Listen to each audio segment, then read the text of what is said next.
on, Wolfpack Nation? Welcome to another episode of Tuffy Talk After Dark. Yeah. Obviously, just got done with the Tuffy Talk Live Show where we, basically did a call-in show. Had a bunch of people tune in, which was awesome, by the way. If you were one of the people that tuned in, called in, we appreciate it. Thank you so much. It definitely went with a ravaging success for sure. And if you weren't able to get in, I know, like I was saying on the live stream, that there were some people that were trying to get in, but unfortunately with our account, we can only have up to 10 people waiting, which is, again, an awesome problem to have. But so if you weren't able to get in, make sure to just stay tuned. We will probably more than likely do that again here very, very soon. But with that being said, again, basically the idea of this is, kind of a continuation. There's a couple things that we wanted to discuss on that we weren't able to get to during the live show. So if you haven't seen the live show already, make sure to go check that out first. But it's not necessary that you have to watch the live show first in order to understand what's going on here. But if we didn't discuss something here, it's probably because we covered it on the live show. So that's kind of the way to look at it. So with that being said, first of all, I think the biggest news of today was the news of Devin Carter transferring, not transferring. Announcing he's not playing in the bowl game and going to the draft. Yeah. But then he comes out and says, "No, I have not made any decisions on my future yet." So I wanted to kind of ask, first of all, am I understanding, is he sitting? Is it first? No, because we know that he's not sure if he's going to the NFL or not. Correct. But is he for sure sitting out of the bowl game or not, too? We don't know that either. The question is Devin Carter in the draft or not in the draft? And the answer is yes. He's not. He is or is not in the draft. That's correct. Correct. Yeah. Yeah. That's actually a good question because he did not clarify about the bowl status. Yeah. But right. To me, one goes with the other. If he's going to the NFL, he'll opt out. If he's staying, I'm sure he's going to play in the bowl game. So I think all that will be worked out once he makes an official announcement. Yeah, right. We thought we got that from Coach Doeren at his presser, but obviously that wasn't even correct, which is interesting to talk to that part of the whole situation. Yeah, but definitely an awkward situation for sure, because, I mean, I did kind of feel bad for the Wolfpacker because I think the Wolfpacker was really the main first, NC State media stream people to tweet out. Pack Pride. They were about the same time. Yeah. Well, I know the Wolfpacker was the one getting heat, at least from the one coach, which I'm assuming is Devin Carter's former high school coach, that basically said, of course the guy is trying to jump to the story, can't let Devin say it first, which is literally, Dave Doeren said in his presser that Devin Carter is staying out of the bowl game and he is going to the draft. So what is the Wolfpacker supposed to do? Yeah, they didn't break anything new that they were aware of. They were just going off information that was provided to them by Coach Doeren, by the head coach, in an official press conference. Yeah, not by a source, by literally the head coach of the football team. So So obviously it's nothing besides that. Obviously, Dave Doeren and Devin Carter need to have a conversation which is interesting, right? Did they not have that already? Have that talk, or did maybe they have the talk? And, what was that? And there was just a misunderstanding. Did he have the talk and then maybe has changed his mind since then? What's really? I don't know. I mean, it has to be he's changed his mind. How do you? I don't understand where why would the coach come out with that? Yeah. Mm-hmm. I don't know. Or maybe he was the one that wanted to drop the news and not coach. Yeah. But the biggest thing, which I do want to kind of say, though, obviously, now that we've kind of talked about the elephant in the room from today, which is because I was definitely like a chair back, like what's going on? That's weird. But obviously, the biggest thing which I wanted to really talk about is, once again, it just seems like that the evidence of the Dave Doeren culture that he is building is insurmountable. Really in the fact that now, once again, we have only three players in the transfer portal, and they can pull their names out. But once again, I mean, probably the last 2 years, and especially in a situation where you've seen, especially this year, the most players put their names in the transfer portal that there ever has been. The fact that we only have 3 players put their names in, I think, once again, says a lot about the culture that players want to be a part of this culture. And also, too, the second thing, piece of evidence I want to say, is the fact that Doeren said in the press conference that he received many, many calls from coaches who wanted to coach as a part of this program. I think that says a lot. That's pretty cool. So That's kind of really my biggest thing that because obviously with me being a former football equipment manager, it always irks me whenever people call for Doran's head when it's like, listen, like I know we haven't won the AC championship yet, but everything else has been phenomenal. The culture, recruiting, development. Again, I don't have the tweet in front of me, but I remember there was the tweet, about Dave Doeren saying he's had a Remington Trophy winner. He's had a Nagurski Award winner. He's had a Lou Groza Award winner. And all three of those guys were not like big recruited guys. They weren't like 5 stars, like this guy is going to kill it. Like, Garrett Bradbury came in as a tight end. Bradley Chubb came in as an undersized linebacker. And then Chris Dunn, came in, as a water boy. Nobody, was expecting this out of him. I mean, nobody in their wildest dreams expected this from Chris Dunn. So, besides Chris, it just goes to it goes to the culture, the work ethic, and it goes mostly to the individual wanting to be the best of themselves that they can be. Mm-hmm. Exactly. Yeah. No. So again, just really wanted to kind of speak in on that, and then also too this tweet today really stood out to me from Wolfpack Stats. Saying from Tim Beck on 99.9 The Fan when speaking about the QB injury, said, and I quote, "Learned Leary was out on Tuesday, had 2 days to get a quarterback ready for Syracuse. Then we were able to get Morris ready during the bye week. Morris got hurt versus Wake and re-injured versus Boston College. Finley was on scout team, quote unquote, didn't even know what we were running." Yeah, and see, this is where I think people are hating us sometimes. Or maybe this is a point to where there's different coaches at different strengths, right? So, to me, tells me Tim Beck knows how to develop quarterbacks, guys. I mean, he can coach quarterbacks, and he did so with Devin Leary. He did so with Jack Chambers to get him to win a game. But Bailey Hockman, you could argue that too. Mm-hmm. You could argue with this past season with Ben Finley as a QB4 there and MJ Morris. I think there's a lot there with P-Mac. Now, I think the play calling we talked about is suspect at times, but I just think it's probably I think it's a loss that's not just like, oh, it's an obvious, easy see you later for NC State. I think it's like, well, I mean, this guy developed some pretty good play from all of his quarterbacks for the most part. Besides, you could argue maybe Jack Chambers was probably the least, but that's about it. Yeah. Absolutely. Go ahead, Greg. Oh, I was going to say, did anyone see MJ Morris chimed in on that tweet as well? I don't know if anyone saw that. QBU, right? Yeah. The interesting part is we've got the new offense coordinator, but we don't have a new quarterback to coach yet because anae he hasn't coached quarterbacks in the past. I mean, maybe he does now, but I would highly doubt it. So yeah, it'll be interesting to see who that replacement is. So yeah, he did go to Coastal Carolina with Beck. Then I never saw anything official. Chris Proctor. Yeah, because he think was the quarterback coach. I don't know if it was official. But so here's the thought. The thought was that they were going to take the Syracuse QB coach, and he was going to follow anae to NC State, but they ended up promoting him to OC. Yeah. I think it was. Yeah. So that kind of there's still that opportunity there. Maybe you promote within and shift some guys around to be a QB coach. Yeah. I don't think you do that. Because if you promote Roper to QB or you shift Roper to QB, then who's doing running back? Unless it's going to be anae. So right. Well, and that's going to be the idea, which I want to point out that Kurt Roper was actually the quarterback's coach in 2019 before they moved them to running backs. So interesting thought there. But yeah, I mean, because right now you still have Joker Phillips coaching the wide receivers, which at least in previous times, I think at Virginia, he was anae was a wide receivers coach. Yeah. So what do you do with Joker? Which I mean, at least from Joker's background, I don't see him being much of a quarterback's coach. But it would make the most sense for Kurt Roper to move. But also too, I would say that I feel like that'd be kind of an odd combination. Typically, at least from most times, I've usually seen wide receivers or quarterbacks coach be the coordinators, but not necessarily the running backs. So that'd be kind of an interesting one, but not necessarily that's a bad thing, but just it's not typical. But I think the question is there a limit to how many assistants you can have? I thought it was like 10. Yes, I don't know the number, but there is a limit.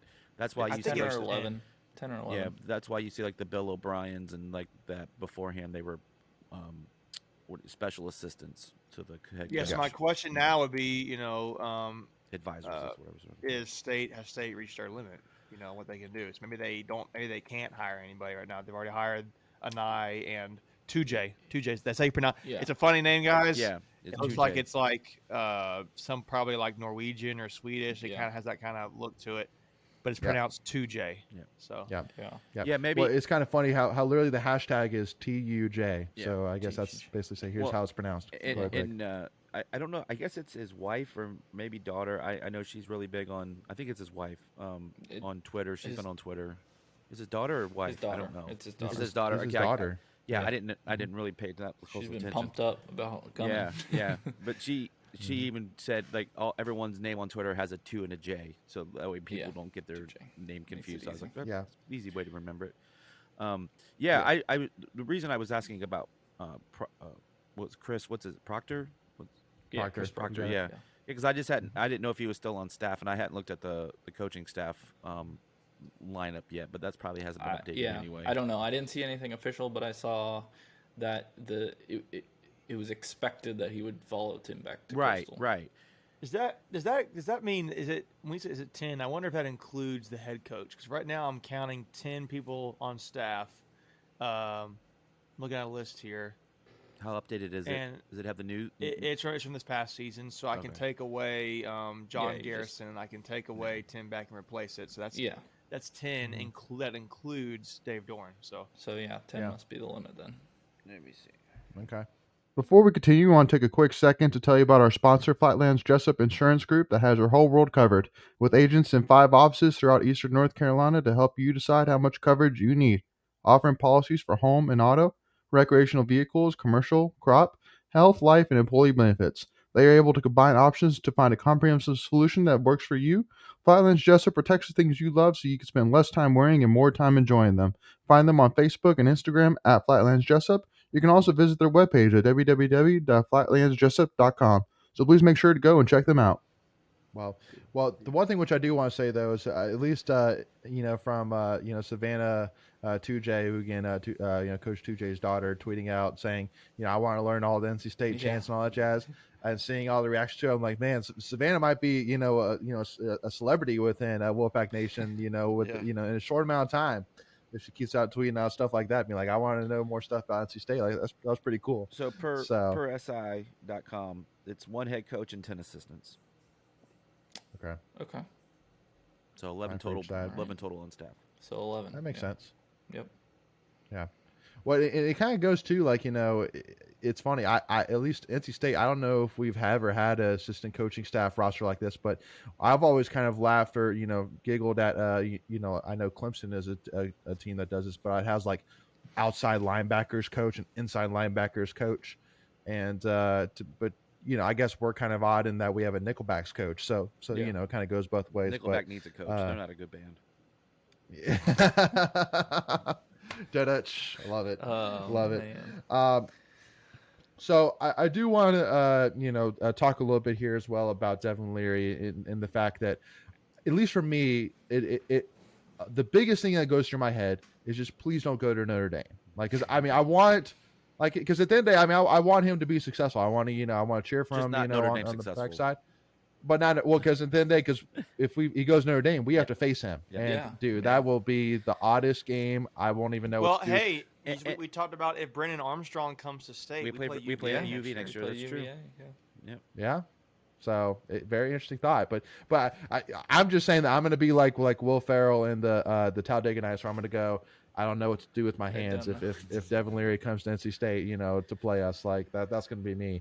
But what are your thoughts on the schools that he's mentioned going to? Like they're not that So I saw Mike Farrell from the Rivals. He said the 2 names he's hearing on a post I saw was Illinois and Missouri. Illinois is interesting because his mother's there. No way. That's what that post said. I'm not saying it's going to be that, but that's what he's. What was it? He made it kind of like it might come down to those 2. Yeah, so I think that was what people were speculating about Illinois because his brother's there, Missouri because Drinkowitz and he's the one who recruited him to state.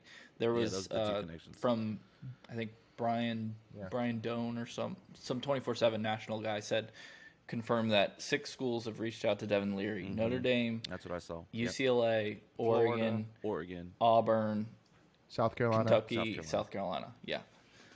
Yeah. So No Florida. Which, Florida, of though, course- there was a tweet that said Florida did. I hadn't seen Did that Florida. not happen? That's the first time I'd heard of Florida. I think it's again people speculating. And then that on he three, might go there. just reported Kentucky, right? Yeah, he so has a visit. basically, He was visiting Florida. essentially, what's happening. Essentially, what they're saying is any legitimate school, yeah. they're reaching out to Devin Leary. But which they'd be stupid not to. But again, none of those teams minus Notre Dame will probably be in the conversation vying for a national championship next year. So maybe Oregon. Maybe I don't Oregon. know. What? Who would you I'm trying say? to think who would be. Off that Well, list? UCLA No, not was top UCLA. 15. I'm not saying. Hold on. I'm trying to ask who are the teams. Sorry. Who are the teams Yeah. talking about Yeah. here? So UCLA was one. Oregon. Kentucky, Oregon, South Carolina. Kentucky were they top 10 team? Kentucky. I don't think they're going to be. They were I a don't think they're fraud. gonna be a national- Yeah, they were a fraud. They got Okay, I exposed can't 2 remember. weeks in a row. No, you were right though. No, you were right. They were top 10. They were. Yeah, no. But they had worse offense than us. Greg's going to come over here and fight me. No, I'm not going to fight Don't you you at ever all. tell me Kentucky's good ever. No, it's Well, just, go ahead. And because here, let me make your point for picking, you, Greg. I'm picking. Let me make your point for you. So when Will Levis, the quarterback for Kentucky, when he got injured and was out, Levis, when Will Levis got out, Kentucky was awful. I mean, they like Will is the guy that made Kentucky's engine go. So they wilted Simple as without that. Will is what you're saying. Yeah. So I guess because my point is that honestly I came into this like the news of Leary leaving basically saying that he's going to go somewhere that once you add Devin Leary that national contender is bound. Like I'm just not convinced because they play in that SEC, man. That's a yeah.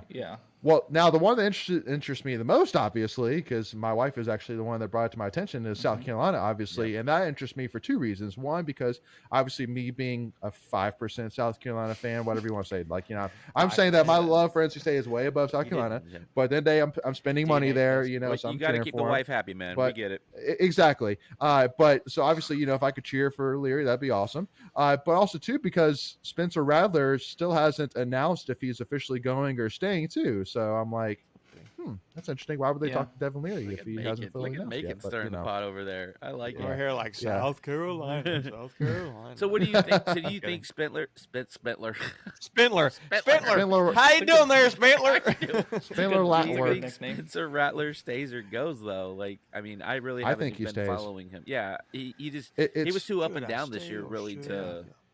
He had 2 big games, and this is a very quarterback-heavy draft class this year. Very QB-heavy. It's a very skill position player draft class too. Yes, QB, wide receiver, running back. I mean, I could go last on running backs too. Bijan Robinson, Sean Tucker. I could go. Who else is good? I'm not allowed to have a hot take on Zach Sean Tucker. Charbonnet, Zach Evans. So, yeah. Anyways. No. So yeah. Tank I mean, Bigsby. but again, it just interests me being like, why is South Carolina talking to Devin Leary? But I guess they have to have contingencies. You know what I mean? Like you don't want to be quote unquote caught with your pants down, right? Like you don't be blindsided by that. So I'm exactly. sure Spencer Rattler has had conversations saying I'm going to look at the drafts. I'm sure. Yeah. But once again, wherever he goes, I don't care as long as it's not Notre Dame. Just because of the fact I don't want him coming to Carter Finley next year. Simple as that. That's all I care about. Can we pause for like 1 second because I do have a couple random questions regarding all this because I think it's all pertinent. When I know the window closes for the portal sometime mid-January. Is that a true statement? I think like January 15th. Mm-hmm. I don't know why that number sticks in my mind. It's 45 days from December 5th. So that sounds about right then. So the 15th sounds about right. Yeah. Okay. Yeah. But and then when's the date? 18th for the portal. Okay. For the portal. Yep, okay. 18th. All right. And then what's the date then for declaring for the NFL? Does anybody know that date? And the reason I ask this is because all of that kind of goes hand in hand, right? So like if you don't declare before the portal 16th. Okay, so there you go. So there's a 2-day window there where you can potentially declare, and then you have 2 days to fill a slot. So just something to throw out there for food for thought. Yeah, no, again, and this is kind of my biggest thing too. And I heard, I was listening, I can't remember what radio, because my dad, that's the thing he does. He always plays, sports radio 99.9 while he's driving around. And I can't remember who he said they had on, but I think it was some kind of former football player. And basically the guy said that in his opinion, they need to either get rid of NIL or go back to the old transfer portal rules. Because right now, he said per his quote, it's the wild west now. Well, Doeren kind of said that you just today. saw Washington.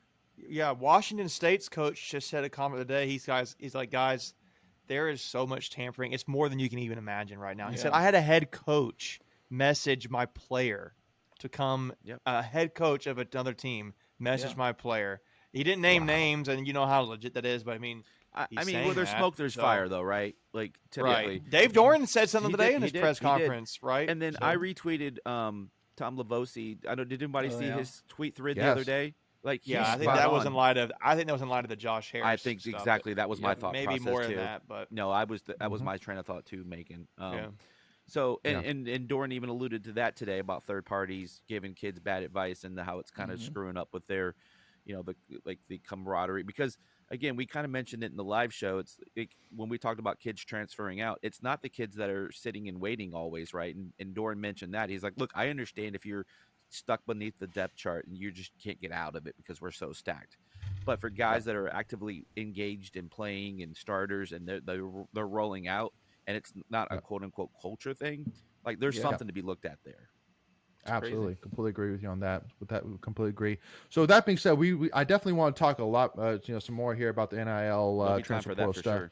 But we want to take a pause right here and in part one, and we'll pick that up right back here in part two. So with that being said, just as a reminder, if you haven't already, hit that subscribe button, hit that notification bell so you are notified all your devices whenever we go live with any new Tuffy Talk content, whenever we do any of our live shows, any of our watch parties. And also, if you enjoyed this video, if you enjoyed this discussion, if you wouldn't mind, it helps us out a lot. Hit that like button, and also to follow us at Tuffy Talk now on Twitter and Instagram. But with that being said, we'll see y'all for part two. As always, go Pack, baby.